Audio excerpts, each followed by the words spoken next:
गोव्याच्या पांझरा धरणाच्या पाणलोट क्षेत्रामध्ये जोरदार पाऊस झालाय।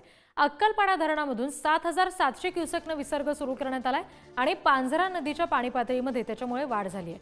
त्यामुळे या पांझरा नदीकाठी राहणाऱ्या सगळ्या गावातल्या नागरिकांनी सावध राहावं, खबरदारी घ्यावी अशा सूचना प्रशासनाकडून दिल्या गेलेल्या आहेत। अक्कलपाडा धरणातून सुरू असलेला पाण्याचा विसर्ग, त्याची ही दृश्य सध्या आपण बघतोय धुळ्यातली। जोरदार पाऊस या पाणलोट क्षेत्रात झालाय। सध्या धरणातून 7700 क्युसेकने विसर्ग सुरू केलेला आहे।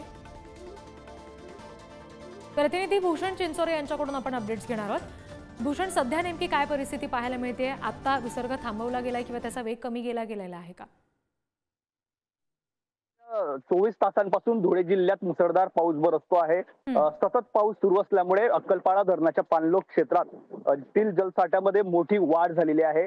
रात्री 5500 क्युसेकने पांझरा नदीपात्रात अक्कलपाडा धरणातून विसर्ग सोडण्यात आला होता। आता त्यात वाढ करण्यात आली आहे। 7700 क्युसेक इतका विसर्ग हा पांझरा नदीपात्रात सोडण्यात आलेला आहे आणि या विसर्गामध्ये अजून वाढ होऊ शकते अशी माहिती प्रशासनाकडून देण्यात आलेली आहे। 7700 क्युसेक विसर्ग हा पांझरा नदीपात्रात सोडण्यात आल्यामुळे धुळे शहरातून वाहणाऱ्या पांझरा नदीपात्राला मोठी जे आहे तो पूर आलेला आहे आणि आता या ठिकाणी नदीपात्राच्या ठिकाणी महापालिकेचं वाहन देखील आलेलं आहे।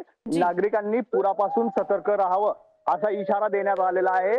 महापालिकेतर्फे या ठिकाणी जनजागृती करण्यात येते आहे की मोठा पूर या पांझरा नदीला येण्याची शक्यता असल्याने नदीपात्राच्या ठिकाणी कुणीही जाऊ नये असं आवाहन महापालिकेकडून करण्यात आलेलं आहे।